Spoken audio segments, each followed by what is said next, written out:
মদিনায় এসে হযরত খালিদ রাদিয়াল্লাহু আনহু ইসলাম গ্রহণ করার পর তার মধ্যে এক বৈপ্লবিক পরিবর্তন আসে। এরই মধ্যে ৩ মাস অতিক্রান্ত হয়ে যায়। তিনি বেশিরভাগ সময় রাসূল সাল্লাল্লাহু আলাইহি ওয়াসাল্লামের সান্নিধ্যে থেকে বিভিন্ন দিক থেকে উপকৃত হতেন। এ সময়ের মধ্যে কোনো যুদ্ধের দামামা না বাজায় তার যুদ্ধ নৈপুণ্য দেখানোর সুযোগ হয় না। যুদ্ধবিদ্যায় তার বিশেষ প্রজ্ঞা ও দক্ষতা ছিল।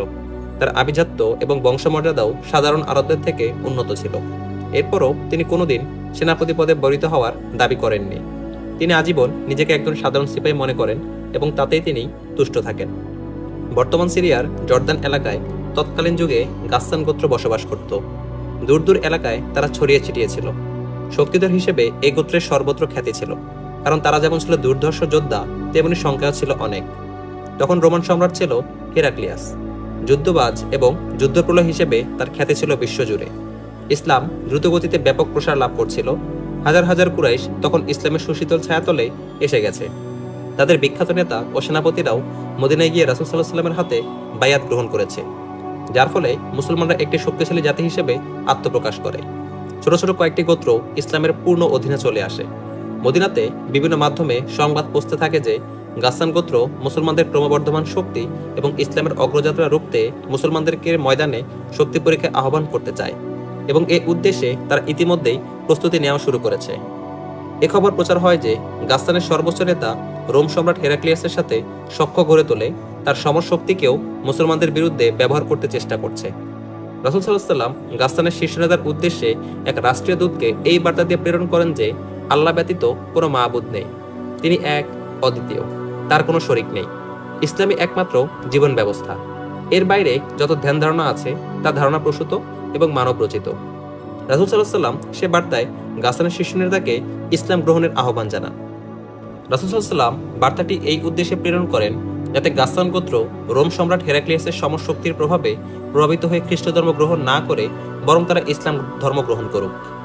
অতঃপর তাদেরকে মুসলমানদের সাথে একীভূত করে হেরাক্লিয়াসের খপ্পর থেকে রক্ষা করা হবে। আল্লাহর কসম, এর থেকে উত্তম কোনো সিদ্ধান্তই হতে পারে না। হযরত খালিদ রাদিয়াল্লাহু আনহু এক বৈঠকে বলেন, হেরাক্লিয়াস সৈন্য প্রেরণ করলে তার অর্থ হলো শক্তির এক তুফান ধেয়ে আসছে, যা সবাইকে উড়িয়ে নিয়ে যাবে। রাসূল সাল্লাল্লাহু আলাইহি ওয়াসাল্লামের দাওয়াত কবুল করার মধ্যেই গাসসানের মঙ্গল নিহিত। অন্য আরেকজন মন্তব্য করে, রাসূল সাল্লাল্লাহু আলাইহি ওয়াসাল্লামের আহ্বানে সাড়া না দিলে আমৃত্যু হেরাক্লিয়াসের গোলাম হয়ে যাবে। আরেকজন একথা সংযোজন করে। রাষ্ট্রীয় দূত পৌঁছার আগেই হেরাক্লিয়াস গাসসান গোত্রের এলাকায় চলে আসে। তার সাথে ছিল ১,০০,০০০ সৈন্য। গাসসানের শীর্ষ নেতা সঠিক সময়ে হেরাক্লিয়াসের আগমন সংবাদ জানতে পারে, কিন্তু সে এতে উদ্বিগ্ন হয় না, কেননা ইতিপূর্বেই সে হেরাক্লিয়াসের দিকে বন্ধুত্বের হাত বাড়িয়ে দেওয়ার সিদ্ধান্ত নিয়েছিল। নবী করিম সাল্লাল্লাহু আলাইহি ওয়াসাল্লাম কর্তৃক প্রেরিত দূত বসরায় যাচ্ছেন, কেননা বসরা ছিল গাসসানের রাজধানী।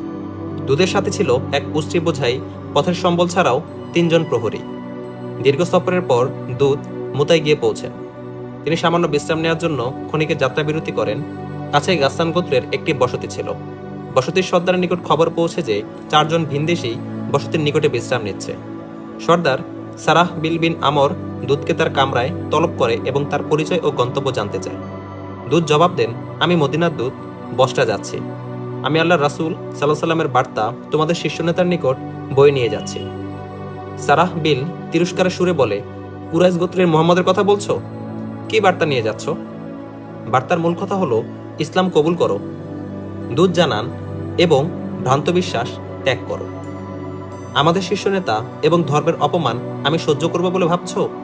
সারাহ বিল চড়া গলায় বলে, বাঁচতে চাইলে এখান থেকেই মদিনা ফিরে যাও। বসরার পথ ত্যাগ করা আমার পক্ষে অসম্ভব।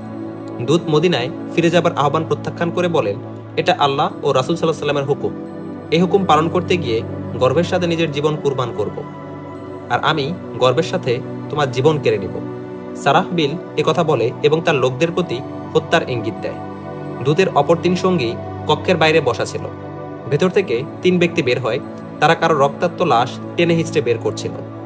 লাশের দেহ মস্তক বিচ্ছিন্ন থাকলেও দূতের সাথীত্রয় লাশ শনাক্ত করে ফেলে। লাশের পিছনে পিছনে সারাহ বিলও বেরিয়ে আসে। তোমরা তার সঙ্গী ছিলে? সারাহ বিল ৩ সাথীকে বলে, আমি মনে করি তাকে ছাড়া তোমরা বসরা যাবে না। এক সাথী জবাব দেয়, না, বার্তা ছিল তার কাছে। সারাহ বিল বলে, যাও, মদিনায় ফিরে যাও, আর মুহাম্মদকে বলো আমরা গোত্র এবং আকীদা বিশ্বাসের অবমাননা সহ্য করি না। লোকটি বসরা গেলে সেখানেও নিহত হতো। খোদার কসম, একসাথে সাহস করে বলে, আমরা মেহমানদের সাথে এমন আচরণ করি না। মেহমান মনে করে আমি তোমাদের জীবন ভিক্ষা দিচ্ছি। সারাহবিল বলে, আশা করি লাশ ফেরত চেয়ে আমার কাছে আবেদন করবে না। মদিনার সবাই জানতো যে রাসূল সাল্লাল্লাহু আলাইহি ওয়াসাল্লামের দূত ইসলামের দাওয়াতি বার্তা নিয়ে বসরা গেছে। দূতকে জবাব নিয়ে ফিরে আসে তা জানতে সবাই আগ্রহী ছিল, কিন্তু সবাইকে অবাক করে দূত ব্যতীত অপর তিন সঙ্গী ফিরে আসে। তাদের চেহারায় কেবল ক্লান্তির ছাপই ছিল না, বেদনা এবং ক্রোধ ঠিকরে পড়ছিল। তারা মদিনায় পা দিলে জনতা তাদের ঘিরে ভিড় করে। খোদার কসম, আমরা বদলা নিব। তিন মুহাফিজ সাথী হাত নাড়িয়ে একথা বলতে বলতে চলছিল, মুতার সারাবিলকে হত্যা করা আমাদের জন্য কর্তব্য হয়ে গেছে। এই হৃদয় বিদারক সংবাদ ছড়িয়ে পড়লে মদিনার সবাই এক জায়গায় এসে সমবেত হয়। রাসূল সাল্লাল্লাহু আলাইহি ওয়াসাল্লামও যথাসময়ে সংবাদ পান। দূত হত্যায় তিনি অত্যন্ত মর্মাহত হন। আরবের রীতি হত্যার বদলে হত্যা। সমবেত জনতা প্রতিশোধ প্রতিশোধ বলে স্লোগান দিচ্ছিল। বর্তমানের মতো তৎকালীন যুগেও দুতিয়ালি প্রথা ছিল এবং শত্রুপক্ষের দূতকেও অপরপক্ষ সম্মান করত ও দূতকে নিরাপত্তা প্রদান করত। কারো দূত হত্যা করাকে যুদ্ধে সামিল বলে মনে করা হতো।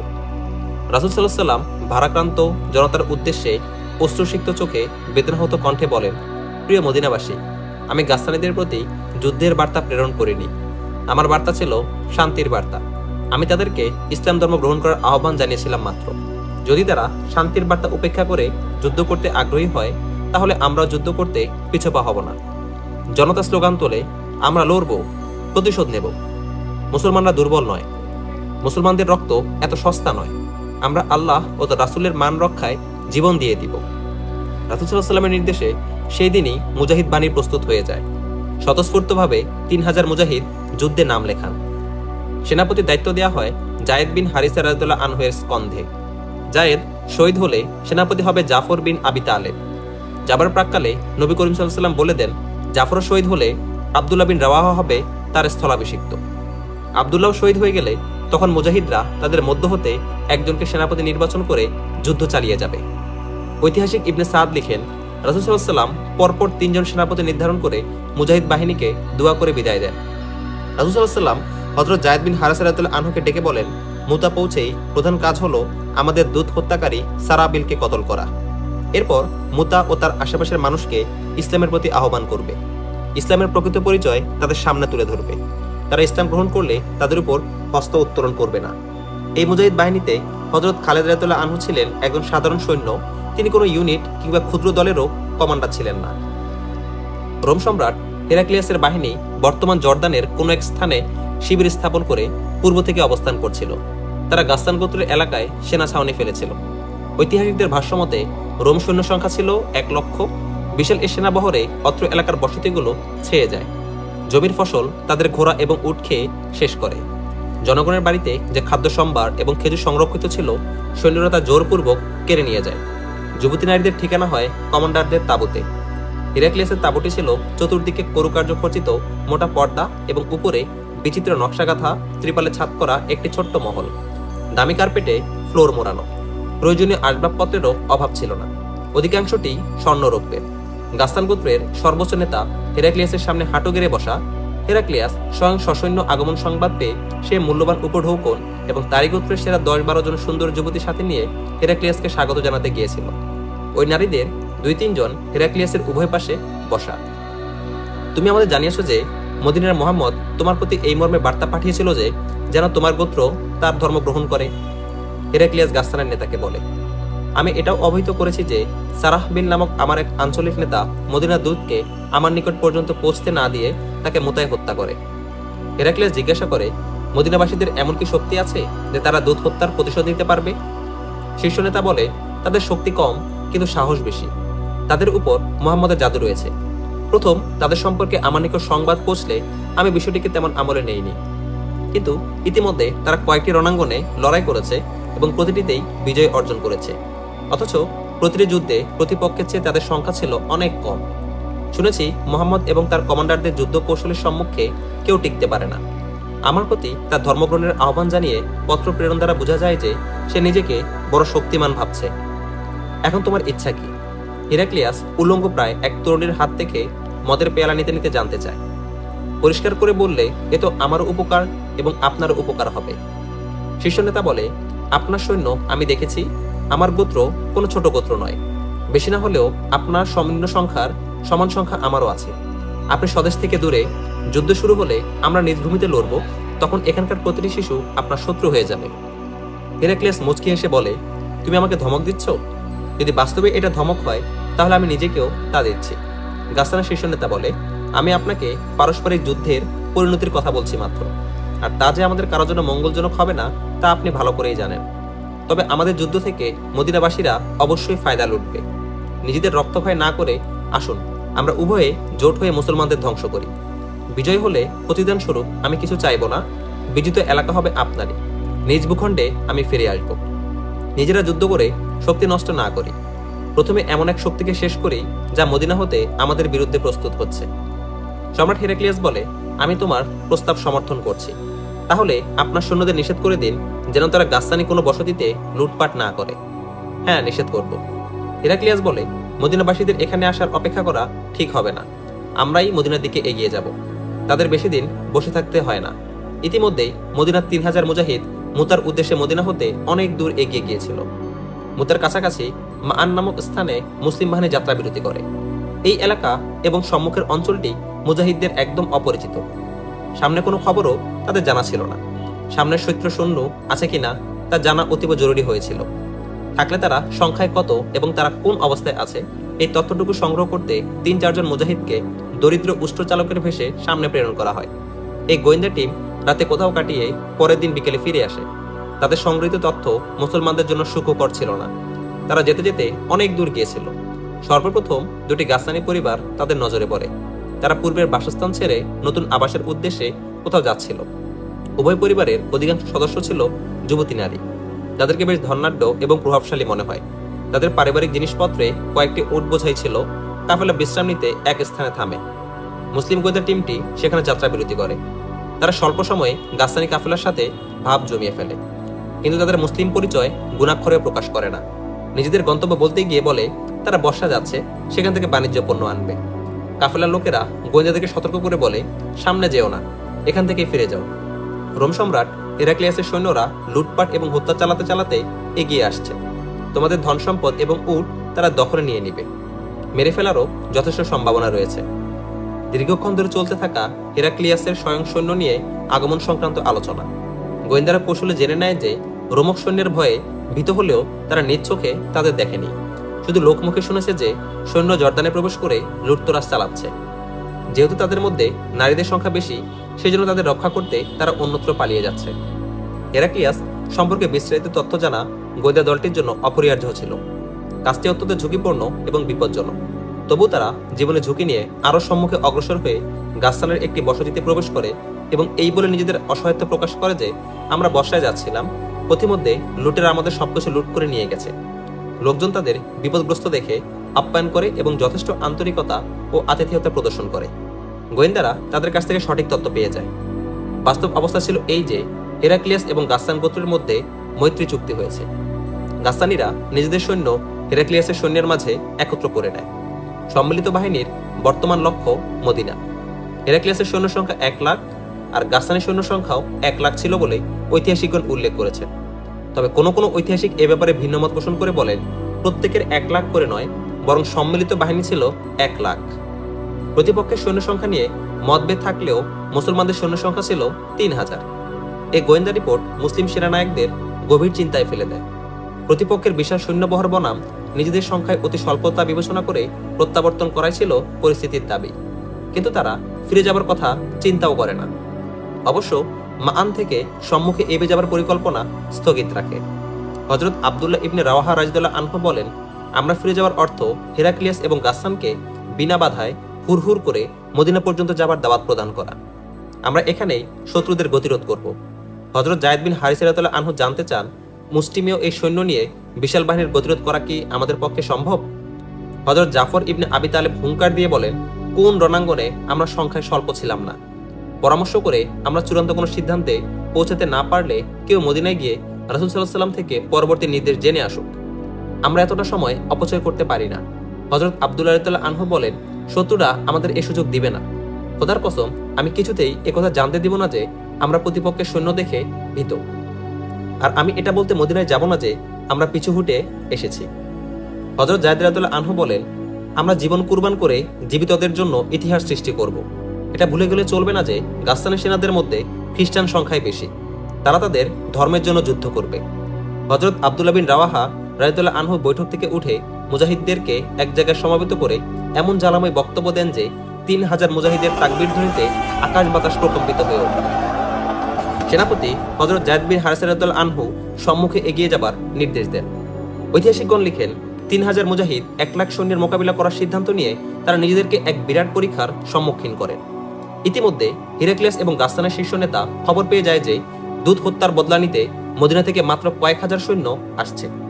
মুজাহিদদেরকে পদতলে পিষ্ট করতে হিরাক্লিয়াস এবং গাসসানের সম্মিলিত বাহিনীও যাত্রা শুরু করে। মুজাহিদ বাহিনী অগ্রসর হতে হতে বালক গিয়ে পৌঁছে। আরো অগ্রসর হবার পরিকল্পনা তাদের ছিল, কিন্তু মুজাহিদ বাহিনী হতে 3 গুণ বেশি সৈন্য সমৃদ্ধ 2 প্লাটুন গাসসানি সৈন্য পথে বাধা হয়ে দাঁড়ায়। হযরত যায়েদ বিন হারিসা রাদিয়াল্লাহু আনহু মুজাহিদ বাহিনীকে নিরাপদ দূরত্বে দাঁড় করান। তিনি একটি উঁচু স্থানে দাঁড়িয়ে এলাকাটি জরিপ করে নেন। এলাকাটি যুদ্ধের জন্য উপযোগী বলে তার কাছে মনে হয় না। পরবর্তী অন্যান্য সেনাপতিদের সাথে পরামর্শ সাপেক্ষে তিনি মুজাহিদ বাহিনীকে পিছনে সরিয়ে নিয়ে আসেন। গাসসানি সৈন্যরা এটাকে পিছুটান ভেবে মুজাহিদদের পশ্চাদাবন করে। হযরত যায়েদ রাদিয়াল্লাহু আনহু সমস্ত সৈন্য পিছু সরিয়ে এনে মুতায় সমবেত করে দ্রুত বাহিনীকে যুদ্ধের কাতারে বিন্যস্ত করেন। তিনি মোট সৈন্যদেরকে 3টি বাহিনীতে বিভক্ত করেন: ডান, বাম এবং মধ্য বাহিনী। ডান পার্শ্ব বাহিনীর কমান্ডার থাকেন হযরত উতবা ইবনে কাতাদা রাদিয়াল্লাহু আনহু। বাম পার্শ্ব বাহিনীর নেতৃত্বে থাকেন হযরত উবাইদা ইবন মালিক রাদিয়াল্লাহু আনহু। আর মধ্য বাহিনীর নেতৃত্ব থাকে স্বয়ং সেনাপতি হযরত যায়েদ রাদিয়াল্লাহু আনহুর হাতে। হযরত যায়েদ রাদিয়াল্লাহু আনহু উচ্চ কণ্ঠে কাতারবদ্ধ মুজাহিদদের উদ্দেশ্যে বলেন, আল্লাহ তাআলা সত্য নবীর প্রেমিকগণ, আজ আমাদের প্রমাণ দিতে হবে যে দুনিয়াতে একমাত্র আমরাই সত্যের পূজারী। বাতিলের হাত থেকে আজ আল্লাহর জমিন ছিনিয়ে আনতে হবে। বাতিলের সৈন্য দেখে ভীত হবে না। মনে রেখো, এটা পেশি শক্তির লড়াই নয়, এটা সাহস, দৃঢ় মনোবল এবং বুদ্ধির লড়াই। আমি আপনাদের অধিনায়ক এবং পতাকাবাহীও। শত্রুর সৈন্য এত অধিক যে আপনারা তাদের বীরে হারিয়ে যাবেন, কিন্তু খবরদার, দেহ হারিয়ে গেলেও বুদ্ধি এবং প্রজ্ঞা হারিয়ে যেতে দিবেন না। আমরা একসাথে যুদ্ধ করে একসাথেই মরব। একথা বলেই তিনি ইসলামের পতাকা হাতে তুলে নেন। শত্রুদের পক্ষ থেকে প্রথমেই উড়ে আসে তীরের ঝাঁক। হযরত যায়েদ রাদিয়াল্লাহু আনহু এর নির্দেশে ডান এবং বাম পার্শ্বস্থ বাহিনী প্রসারিত হয়ে সম্মুখে অগ্রসর হয়। এটা ছিল সম্মুখ যুদ্ধ। মুজাহিদগণ ডানে বামে আরো প্রসারিত হয়ে এগিয়ে যায়। যখন উভয় পার্শ্ব বাহিনী অনেক দূর পর্যন্ত চলে যায়, ঠিক সেই মুহূর্তে হযরত যায়েদ রাদিয়াল্লাহু আনহু মধ্য বাহিনীকে সম্মুখে এগিয়ে নিয়ে যান। তিনি ছিলেন সবার আগে। যুদ্ধে সাধারণত সেনাপতি মাঝখান থেকে সৈন্য পরিচালনা করে, কিন্তু মুজাহিদদের সাহস বৃদ্ধি ও প্রেরণা উজ্জীবিত রাখতে এই যুদ্ধে সেনাপতির জন্য সম্মুখে থাকা অপরিহার্য ছিল। সেনাপতি হযরত যায়েদ বিন হারিসা রাদিয়াল্লাহু আনহু এর হাতে ইসলামের পতাকা থাকায় শত্রুপক্ষ তার উপর প্রচন্ড আক্রমণ চালাতে থাকে। বায়ুর গতিতে তার লক্ষ্যে ঝাঁকে ঝাঁকে তীর ছুটে আসতে থাকে। ইতিমধ্যে কয়েকটি তীর তার দেহে বিদ্ধ হয়। আহত স্থান থেকে রক্ত গড়িয়ে যায়। তারপরও তিনি পতাকা নিচু হতে দেন না। থামে না তার মুখের তর্জন গর্জন। এক হাতে পতাকা ধরে অপর হাতে তরবারি চালাতে থাকেন। একসময় তার দেহে বিদ্ধ হয় বর্ষা, আর সোজা হয়ে বসে থাকা তার পক্ষে সম্ভব হয় না। তিনি ঘোড়ার পৃষ্ঠ হতে জমিনে লুটিয়ে পড়ে শহীদ হয়ে যান। হযরত যায়েদ রাদিয়াল্লাহু আনহুর হাতে থাকা পতাকা পড়ে গেলে মুজাহিদরা কিছুটা হতাশ হয়ে যান, কিন্তু হযরত জাফর বিন আবি তালেব রাদিয়াল্লাহু আনহু ঝড়ের গতিতে এসে পতাকা উঠিয়ে নেন। আল্লাহ রাসূল সাল্লাল্লাহু আলাইহি ওয়াসাল্লামের প্রেমিকগণ হযরত জাফর রাদিয়াল্লাহু আনহু ঝান্ডা উড্ডীন করে জোরালো কণ্ঠে বলেন, আল্লাহর শপথ, ইসলামের পতাকা ভুলুণ্ঠিত হতে পারে না। এরপর তিনি হযরত যায়েদ রাদিয়াল্লাহু আনহুর দায়িত্ব নিজ স্কন্ধে তুলে নেন। নতুন সেনাপতি হযরত জাফর রাদিয়াল্লাহু আনহুর জ্বালাময় ভাষণে সৈন্যদের সাময়িক জড়তা ও হীনতা মুহূর্তে দূর হয়ে যায়। মনোবল শত্রু বিধ্বংসী শক্তিতে রূপ নেয়। বিশাল শত্রু বাহিনীর ভিড়ের মধ্যে মুজাহিদ বাহিনী হারিয়ে গেলেও তাদের মনোবল ছিল তুঙ্গে, শক্তি ছিল তাদের অটুট। নব্য উদ্যমে মুজাহিদরা লড়তে থাকে। ক্ষুধার্ত সিংহের ন্যায় প্রতিপক্ষের উপর ঝাঁপিয়ে পড়ে। নানাধ্বনির রব রণাঙ্গনে ভূমিকম্প সৃষ্টি করে। প্রতিপক্ষের কানে এই রব বজ্রধ্বনি হয়ে আঘাত হানে। তাদের বেশ থরথর করে কেঁপে ওঠে। এক অজানা আতঙ্ক তাদের গ্রাস করে ফেলে। নাটকীয়ভাবে যুদ্ধের ছন্দপতন ঘটে। এর বিপরীতে মুজাহিদ বাহিনী বীর বিক্রমে যুদ্ধ করতে থাকে। তাদের সেনাপতিও সাধারণ সৈনিকের মতো লড়তে থাকে। দীর্ঘক্ষণ পতাকা সমুন্নত ছিল। কিছুক্ষণ পর পতাকা পতনের লক্ষণ দেখা দেয়। একবার উঁচু হয়, একবার নিচু হয়। পরবর্তী সেনাপতি আব্দুল্লাহ বিন রাওয়াহা রাদিয়াল্লাহু আনহু দূর থেকে পতাকার উঠানামা দৃশ্য দেখতে পান। পতাকার এই উত্থান পতনে তিনি বুঝতে পারেন পতাকাধারী আহত। তিনি পতাকা ঠিকমতো সামাল দিতে পারছেন না। হযরত আব্দুল্লাহ রাদিয়াল্লাহু আনহু আহত সেনাপতির উদ্দেশ্যে দৌড়ে আসেন কিন্তু চারপাশে এমন ভয়াবহ সংঘর্ষ চলছিল যে সেখানে দ্রুত পৌঁছার কোনো সুযোগ ছিল না। প্রাণান্তকর প্রচেষ্টা করে হযরত আব্দুল্লাহ বিন রাওয়াহা রাদিয়াল্লাহু আনহু সেনাপতির নিকটে যেতে সক্ষম হন। তিনি সেখানে পৌঁছতেই হযরত জাফর রাদিয়াল্লাহু আনহু পড়ে যান। তার সমস্ত শরীর ছিল রক্তস্নাত। শরীরে এমন কোনো স্থান ছিল না যেখানে তীর, বর্ষা বা তরবারির আঘাত লাগেনি। ক্ষতবিক্ষত এবং ঝাঁঝরা হয়ে যাওয়া দেহ নিয়ে এতক্ষণ পর্যন্ত হযরত জাফর রাদিয়াল্লাহু আনহুর সোজা হয়ে বসে থাকা এক অলৌকিক ব্যাপার ছিল। মনে হয় পরবর্তী সেনাপতি হযরত আব্দুল্লাহ বিন রাওয়াহা রাদিয়াল্লাহু আনহুর অপেক্ষায় তার রুহু এতক্ষণ পতাকা ধারণ করে এবং যুদ্ধের নেতৃত্ব দিয়ে আসছিল। হযরত জাফর রাদিয়াল্লাহু আনহু মাটিতে পড়েই শহীদ হয়ে যান। এদিকে হযরত আব্দুল্লাহ রাদিয়াল্লাহু আনহু যথাসময়ে পতাকার কাছে পৌঁছে যাওয়ায় পতাকা হযরত জাফর রাদিয়াল্লাহু আনহুর হস্তচ্যুত হলেও ভুলণ্ঠিত হয় না। তিনি পতাকা ক্ষিপ্র গতিতে লুফে নিয়ে উঁচু করে তুলে ধরেন। তাকবীর ধ্বনি দিয়ে মুজাহিদদের জানিয়ে দেন যে পতাকা এবং সেনাপতির দায়িত্ব এখন তার হাতে। শত্রু বাহিনীর এই দলটি ছিল মূল বাহিনীর একাংশ মাত্র। তারা ছিল 10 থেকে 15,000। এদের সকলেই গাসসানি খ্রিস্টান। তারা এই যুদ্ধকে ক্রুসেড বা ধর্মযুদ্ধ মনে করে প্রাণপণ লড়ছিল। বিশাল এই বাহিনীর বিপরীতে মাত্র 3000 মুজাহিদ আর কি বা করতে পারে। কিন্তু তাদের নেতৃত্ব এত বিচক্ষণ এবং সমদৃষ্টিকোণ থেকে এত সঠিক ছিল যে মুজাহিদ বাহিনী অপূর্ব রণকৌশল এবং কৃতিত্বের সাথে পাল্লা দিয়ে লড়ে যাচ্ছিল। তাদের যুদ্ধের ধরন ভাড়াটে লাঠিয়াল বাহিনীর মতো ছিল না, কিন্তু তারপরও শত্রু সংখ্যা কয়েক গুণ বেশি থাকায় মুজাহিদ বাহিনীর দুর্ভেদ্য প্রাচীরে ফাটল সৃষ্টি হতে থাকে। তাদের মাঝে বিক্ষিপ্ততা পরিলক্ষিত হয়। শত্রুর প্রচন্ড আক্রমণের মুখে কতক সৈন্য রণাঙ্গন ছেড়ে চলে আসে, কিন্তু তারা বেশি দূরে না গিয়ে নিকটে অবস্থান করতে থাকে। অবশিষ্ট মুজাহিদরা 4-5 মিলে রণে লিপ্ত থাকার মাধ্যমে বিক্ষিপ্ততার শিকার হওয়া থেকে বেঁচে যায়। সমর বিশেষজ্ঞগণ লিখেন, গাসসানিরা মুসলমানদের এই এলোপাথারি অবস্থা থেকে কোনো ফায়দা নিতে পারে না। তার কারণ এই ছিল যে মুসলমানগণ এমন বীর বিক্রম এবং এমন অপূর্ব রণদক্ষতার সাথে যুদ্ধ করে যে ইতোমধ্যে গাসসানিদের মধ্যে মুসলমানদের সম্পর্কে এক অজানা ভীতি চেপে বসে। তারা মুসলমানদের এই বিক্ষিপ্ততাকেও এক ধরনের জঙ্গি কৌশল ভাবে। ঐতিহাসিকগণ লিখেন, মুসলিম সেনাপতি এবং কমান্ডারগণ উদ্ভূত পরিস্থিতিতে এভাবে সামাল দেন যে পুরো বাহিনীকে আবার ঢেলে সাজাতে হবে। তারা তখনও যুদ্ধ চালিয়ে যাচ্ছিলেন, তাদেরকে কৌশলে রণাঙ্গনের বাইরে নিয়ে আসেন। এ সময় ইসলামী পতাকা আরও একবার ভূপাতিত হয়। এর অর্থ তৃতীয় সেনাপতি হযরত আব্দুল্লাহ ইবনে রাওয়াহা রাদিয়াল্লাহু আনহু শহীদ হয়ে যান। এই অবস্থায় মুসলমানদের অবস্থা আরও করুণ হয়ে পড়ে। তৃতীয়বার পতাকার পতন কোনো শুভ লক্ষণ ছিল না, বরং তা অশুভ ইঙ্গিতবাহী ছিল। রাসূল সাল্লাল্লাহু আলাইহি ওয়াসাল্লাম নিজেই এই 3 জনকে সেনাপতি নির্ধারণ করে দিয়েছিলেন। এখন সেনাপতি নির্বাচন করা মুজাহিদদের উপর কর্তব্য হয়ে পড়ে। সেনাপতির অভাবে পতাকা মাটিতেই পড়েছিল, আর পতাকার পতন অর্থই পরাজয় বরণ করা। নেতৃস্থানীয় এক মুজাহিদ হযরত সাবেদ বিন আরকাম রাদিয়াল্লাহু আনহু পতাকা উঁচু করে বলেন, তাড়াতাড়ি কাউকে সেনাপতি নির্বাচন করো, ততক্ষণ আমি পতাকা উড্ডীন রাখছি। আমি সাবেদ বিন আরকাম বলছি। ঐতিহাসিক ইবনে সাদ লিখেন, হযরত সাবেদ রাদিয়াল্লাহু আনহু নিজেকে সেনাপতির যোগ্য বলে মনে করতেন না এবং তিনি মুজাহিদদের মতামত ছাড়া সেনাপতি হতেও ইচ্ছুক ছিলেন না। কেননা রাসূল সাল্লাল্লাহু আলাইহি ওয়াসাল্লামের নির্দেশ ছিল 3 সেনাপতি শহীদ হলে চতুর্থ সেনাপতি মুজাহিদরা নির্বাচিত করবে। হযরত সাবেদ রাদিয়াল্লাহু আনহু এর দৃষ্টি হযরত খালিদ বিন ওয়ালিদ রাদিয়াল্লাহু আনহুর উপর পতিত হয়।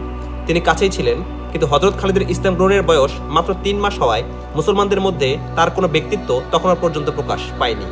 তা সত্ত্বেও হযরত সাবেদ রাদিয়াল্লাহু আনহু হযরত খালিদ রাদিয়াল্লাহু আনহুর রণ অভিজ্ঞতা সম্পর্কে অবগত থাকায় তিনি হযরত খালিদ রাদিয়াল্লাহু আনহুর দিকে পতাকা এগিয়ে দেন।